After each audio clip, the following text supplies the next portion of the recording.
함께하기를 원합니다. 오늘 본문은 어떤 관리에 관한 이야기로 시작이 됩니다. 마태복음에서는 이 사람이 부자 청년이었다고 합니다.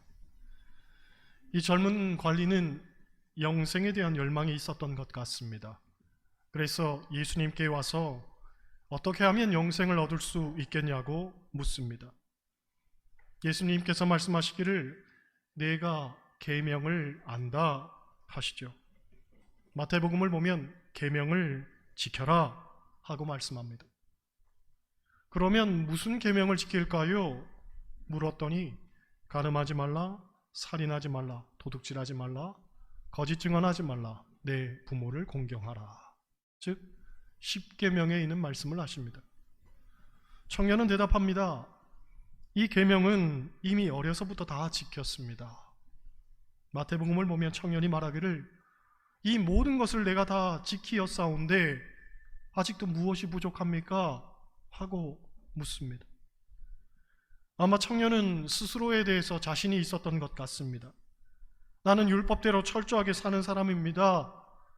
그러니 내게 부족한 게 뭡니까? 그렇게 항변했던 거죠.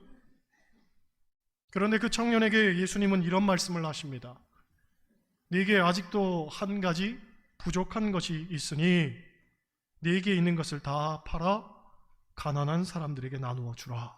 그리고 나를 따르라.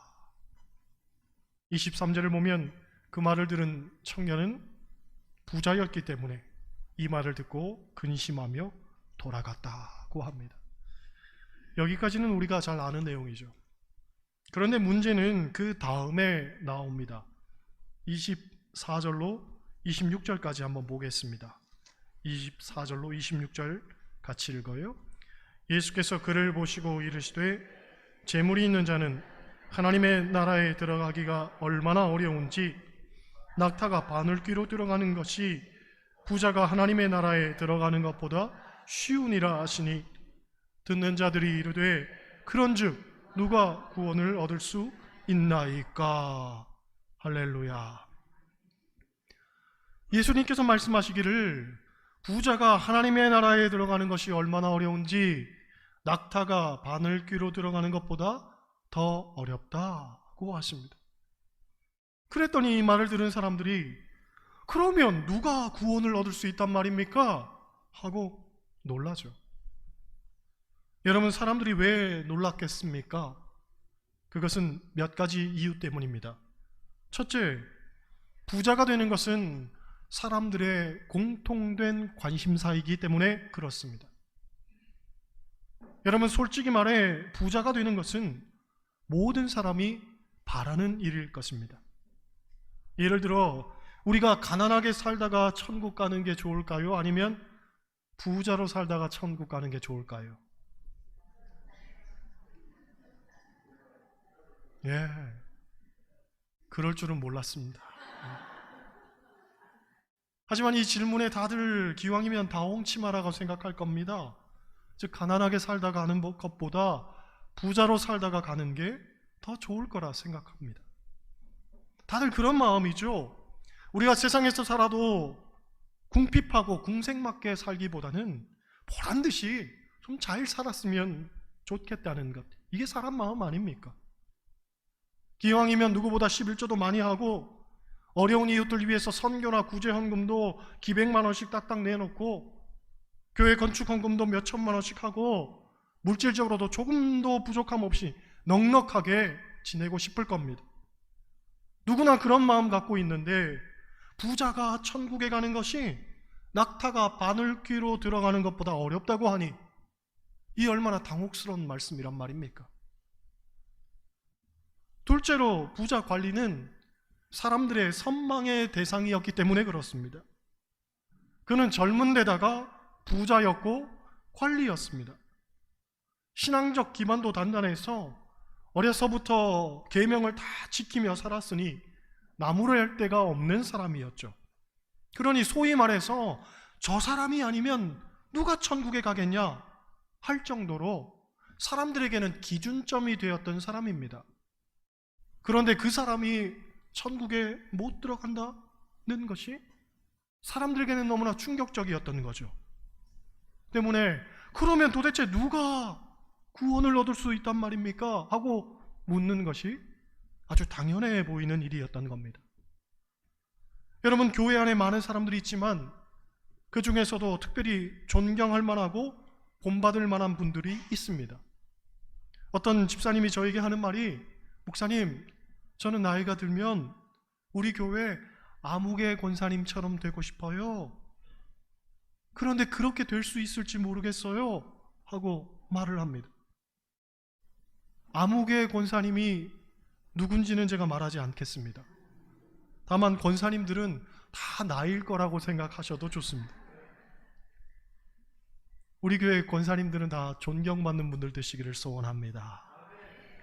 그런데 문제는 그렇게 존경받고 귀감이 되는 권사님이 천국에 못 들어간다? 라고 가정한다면, 그러면 나 같은 사람은 어떻게 천국에 들어간단 말입니까? 누구나 당연히 그렇게 생각할 겁니다. 하지만 우리가 여기서 점검해 봐야 하는 게 있습니다. 여러분, 성경은 절대로 천국에 들어갈 의의 기준에 대해서 말하지 않습니다. 즉, 천국은 사람의 의나 공로로 들어가는 곳 아닙니다. 천국은 오직 예수 그리스도를 믿기만 하면 하나님의 은혜로 가는 곳이죠. 그런데 사람들은 자꾸 자격이나 공로나 어떤 행위나 보상으로 천국을 생각하는 겁니다. 그래서 자기도 모르는 사이에 천국에 대한 의의 기준을 세워버리죠. 그래서 저 사람은 천국에 들어갈 사람, 혹은 저 사람은 천국에 들어가지 못할 사람, 스스로 판단을 내리는 겁니다.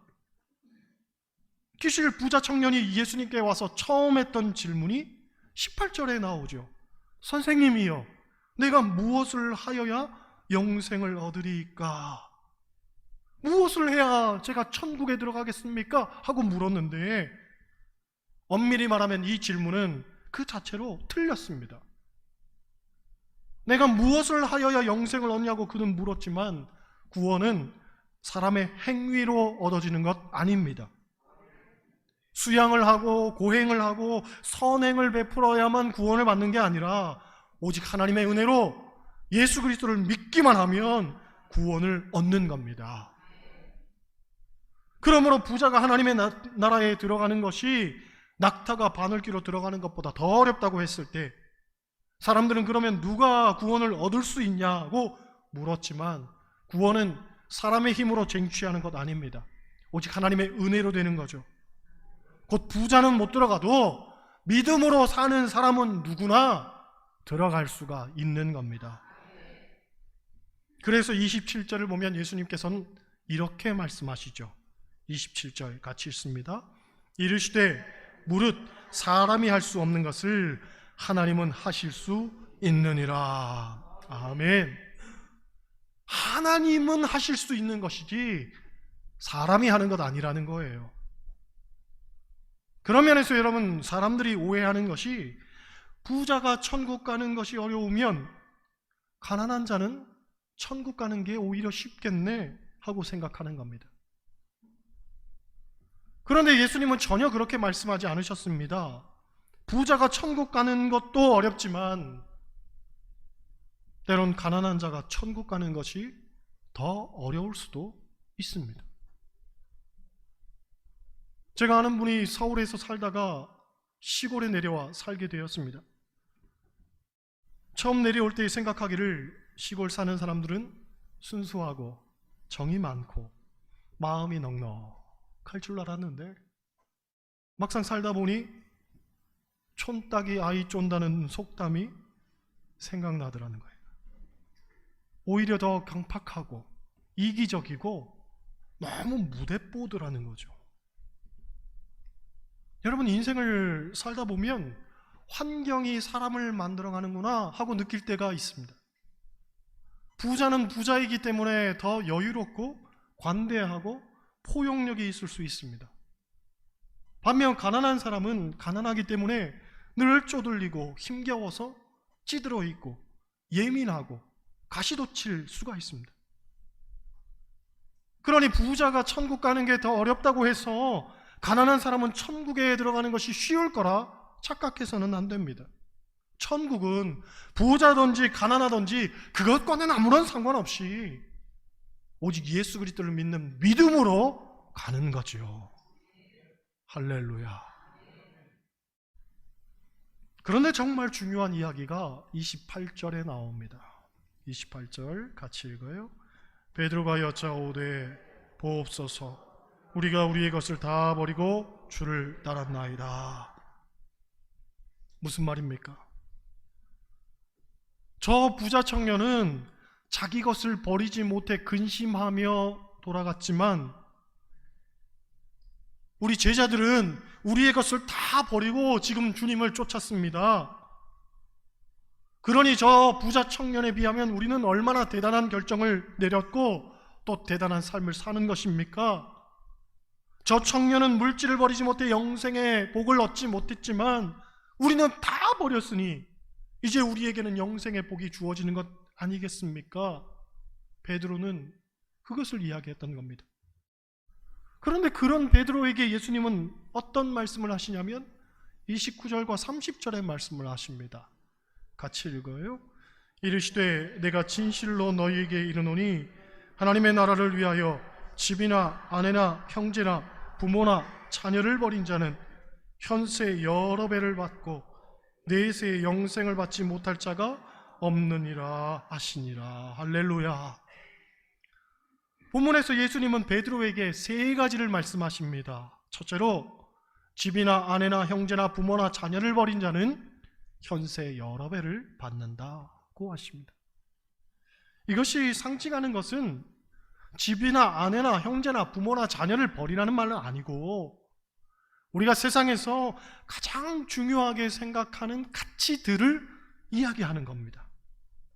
정말 다 버려도 끝까지 버리지 못하는 가장 중요한 것, 그것이 바로 집이나 아내나 형제나 부모나 자녀로 대변되는 것들이라는 거죠.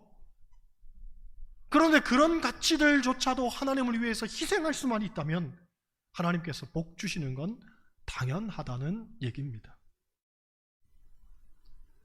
그런데 그런 관점에서 베드로가 정말 그것들을 다 버리고 살았는가 하면 그렇지 않았습니다.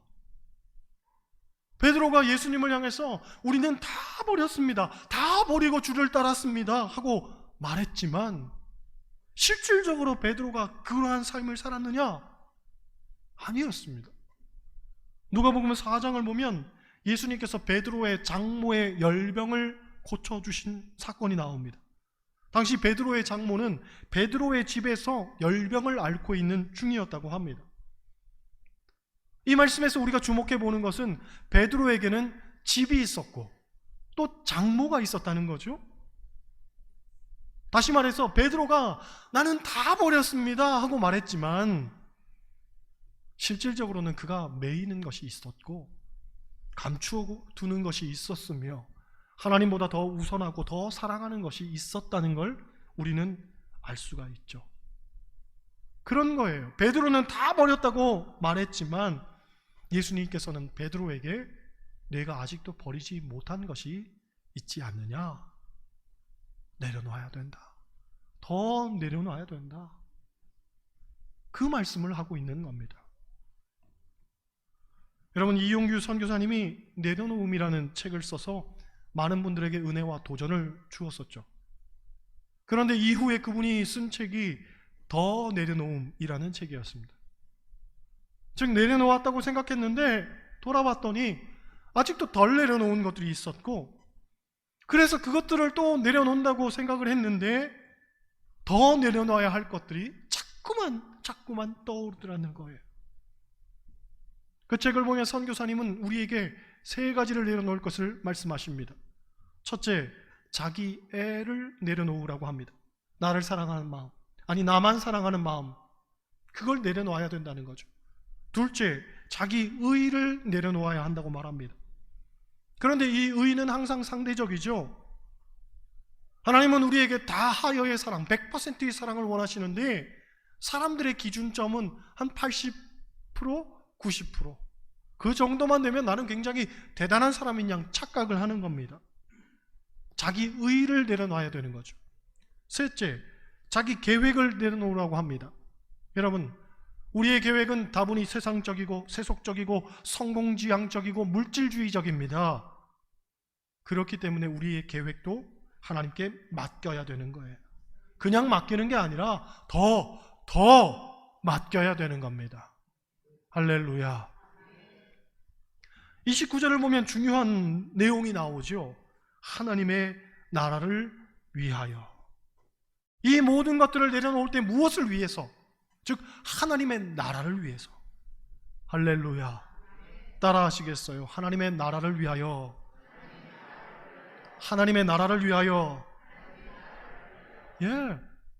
주님께서 베드로에게 하고 싶었던 두 번째 말씀은, 그래, 내가 나를 위해서 버렸다고는 말하지만 정말 그게 나를 위한 것이냐, 너를 위한 것이냐, 하나님 나라를 위한 것이냐, 진지하게 성찰해보라는 거예요. 여러분, 이 말씀은 단순히 베드로에게만 하시는 말씀 아닙니다. 바로 저와 여러분들을 향한 말씀이죠. 우리가 하나님을 믿고 신앙생활 하는데 그것이 하나님을 위한 것이냐, 아니면 나를 위한 것이냐, 냉철하게 한번 판단해 보라는 거예요. 본문에서 베드로는 다 버렸다고 말했지만 사실 베드로의 마음속에는 나를 위한 것들이 가득했습니다. 당시 베드로뿐만 아니라 제자들 모두가 예수님을 헌신적으로 따른 배경에는 예수님께서 이스라엘의 왕이 되시면, 메시아가 되시면 자기들에게 어떤 권력과 지위, 물질과 성공이 주어질 것이라고 생각했기 때문입니다. 곧 예수님을 정치적인 메시아로 따르는 거죠. 그래서 우리의 것을 다 버리고 주를 따랐습니다 하는 고백의 이면에는 나를 위한 것으로 충만했던 거죠. 나에게도 어떤 보상이 주어지겠지, 나에게도 어떤 권력이 주어지겠지, 나에게도 어떤 성공이 주어지겠지, 그런 기대 심리가 내포되어 있었던 겁니다. 우리도 마찬가지 아닙니까? 신앙생활 하면서 하나님 앞에 내려놨습니다 하고 너무나 쉽게, 너무나 자주 그런 말을 하지만 솔직히 우리의 기대와 욕심은 여상합니다. 버리지 못했습니다. 그래서 사실상 내려놓았습니다 하는 말 속에는 내가 내려놨으니까 하나님 이제는 좀 축복 좀 해주세요, 내가 내려놨으니까 이제는 좀 채워주세요, 이런 의미가 다분히 담겨져 있는 거죠. 그런데 정말 내려놓는다는 건 여러분, 기대도 소망도 욕심도 다 버린다는 걸 의미하는 겁니다. 그게 아니라면 솔직히 내려놓은 게 아닌 거죠. 셋째로 30절 말씀 보면 내세에 영생을 받을 것이다 라고 말합니다. 예수님의 궁극적 관심은 내세와 영생이고 우리가 받을 가장 귀한 복도 역시 구원과 영생의 복이라는 이야기입니다. 브라질에서 선교하고 계신 정찬성 선교사님의 책을 보면 이런 이야기가 나옵니다. 어느 날 사모님이 암으로 돌아가시고 목사님만 홀로 남겨지게 됩니다. 목사님 혼자 목회하는 것이 너무나 힘들고 어려워서 할 수 없이 이분이 재혼을 준비하게 됩니다. 그런데 주변에 있는 사람들이 저마다 다 한마디씩 하더라는 겁니다.